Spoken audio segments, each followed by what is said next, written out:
जो भी आज हमारे देश के स्टार खिलाड़ी दिल्ली में जंतर मंतर पर बैठे हैं, ये वो खिलाड़ी हैं जब वो ओलंपिक में मेडल जीत कर लाए तो हर भारतवासी को गर्व महसूस हुआ था। और आज जब वो अपनी आप बीती बताते हैं तो हर भारतवासी को शर्मिंदगी महसूस हो रही है। और ये आज से नहीं बल्कि ये बहुत पहले से चला आ रहा है। आज वो जो जो बातें बता रहे हैं, हर बार जितने भी फेडरेशन के जो राजनीतिक दल के लोग बैठे हुए जिनका खेलों से कोई वास्ता नहीं है, उनके हाथों में खेल संघों की कमान दी गई है और वो दिन रात लड़कियों का शोषण करते हैं। अगर कोई खिलाड़ी अपनी आवाज उठाता है तो उसको इसी तरीके से मारने की धमकियां दी जाती हैं, उसका कैरियर बर्बाद कर दिया जाता है, उस पर लाइफ बैन लगा दिया जाता है, उसका सिलेक्शन काट दिया जाता है। जो खिलाड़ी अपना सब कुछ न्यौछावर करके सिर्फ देश के नाम पर खेलते हैं, उनके मन में सिर्फ एक देश भावना होती है, तिरंगे को कैसे मान सम्मान दिया जाए इस भावना से खेलते हैं। और हमारे देश में वो राजनेता वो कमरे में बैठकर ये ताना बुना बुनते रहते कि किस तरीके से इन खिलाड़ियों को हम अपने कमरे तक लेकर जाएं। ये हमारे देश की हकीकत है, हमारे संघों की। आज विनेश फोगाट जो अपनी आप बीती बता रही है वो बिल्कुल सही है। और मैं एक खिलाड़ी होने के नाते मैं भी अपनी आप बीती आप लोगों को बताऊंगी। जो भी खिलाड़ी मेडल की उसमें कतार में होते हैं, उन्हीं के ऊपर इस तरीके के ये लोग हरकतें करते हैं।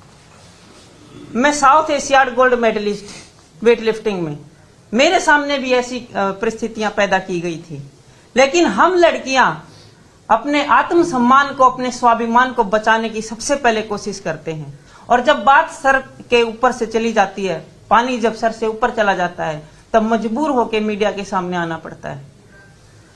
जब मेरे सामने ऐसी परिस्थितियां आई, या तो मैं सिस्टम से टकराती, लड़के वहीं पर अपने आप को खत्म कर लेती, क्योंकि हम खिलाड़ी हम महिलाएं उसी समाज में आज जी रहे हैं जिस समाज में अगर हम 5 मिनट के सफर बस का सफर भी करते हैं और उसमें हमारे साथ महिलाओं के साथ कोई हरकत होती है तो उसमें 10 में से 4 लोग ऐसे कहने वाले मिल जाएंगे कि लड़की की गलती होगी।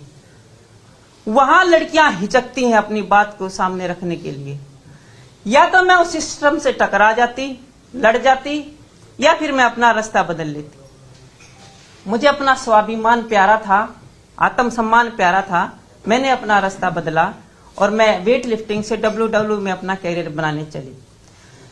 और वहां पर भी मैंने एक इतिहास रचा। हम लड़कियां, हमें बहुत कम मौके मिलते हैं बाहर निकलने के, और जब भी मौके मिलते हैं हम अपने आप को साबित करने की कोशिश करते हैं। हर पल हम ये सोचते हैं कि हम अपने देश की गरिमा को, देश की संस्कृति को कैसे बचाएं। जिस तरीके से मैं WWE में सूट सलवार पहन के मैंने रेसलिंग खेली ताकि मेरे पीछे जो लड़कियां आई उनको किसी तरीके की बाधा ना आए, उसी तरीके से हर लड़की यही सोचती है कि हमें मौका मिला तो हमारे आने वाली लड़कियां हैं उनको भी बराबर मौके मिलते रहें। लेकिन जब इस तरीके की हरकतें होती हैं तो हमें शर्म आती है बताने से कि जो लोग हमें इस इज्जत की नजरों से देखते हैं वो लोगों की नजरों में हमारी इमेज क्या होगी, कौन अपनी लड़कियों को बाहर निकालेगा, कौन स्पोर्ट्स में भेजेगा। तो ये हमारे हकीकत है हमारे संघों की। जिन लोगों का खेलों से, खेलों के मैदान से कोई वास्ता नहीं, जिन्होंने मेडल का जुनून कभी नहीं पाला, जिन्होंने उस जुनून के पीछे का संघर्ष नहीं देखा, वो लोग आज प्लेयरों की छाती पर बैठे हुए हैं, वो उनको मनमर्जी से चलाते हैं। तो मैं ये पूरी मीडिया से, पूरी सरकार से ये मांग करना चाहते हूँ कि जिनका खेलों से कोई वास्ता नहीं उनको खेल संघों में कोई जगह नहीं दी जाएगी।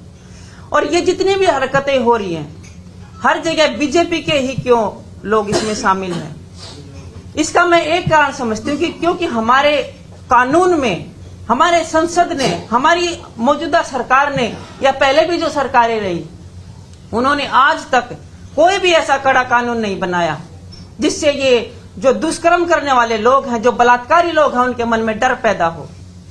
ये उनकी ढील है, ये सरकार की ढील है, ये नपुंसकता मानती हूं मैं सरकार की। हमारी लड़कियां आज सुरक्षित नहीं हैं और इसी तरीके से ये हरकतें होती रहेंगी अगर सरकार ने कोई कड़ा कदम नहीं उठाया, कोई कानून नहीं बनाया। धन्यवाद। कौन से साल में हुआ था और कौन थे वो लोग, क्या वो भी फेडरेशन के थे वेट लिफ्टिंग वाले? देखिए बिल्कुल फेडरेशन के थे। ये 2008 की बात है और मैंने वेट लिफ्टिंग में एशियाड, वर्ल्ड और ओलंपिक का क्वालिफाई करने भी मैं गई थी। लेकिन 2008 में मैं गवर्नमेंट जॉब में थी, एसएसबी में। वहां पर मुझे इस तरीके से बांधा गया था, मैं परमिशन के लिए प्रयास कर रही थी कि किसी तरीके से मुझे परमिशन करने का मौका मिले। हमारे वेट लिफ्टिंग फेडरेशन के president IPS, retired IPS Harbhajan Singh,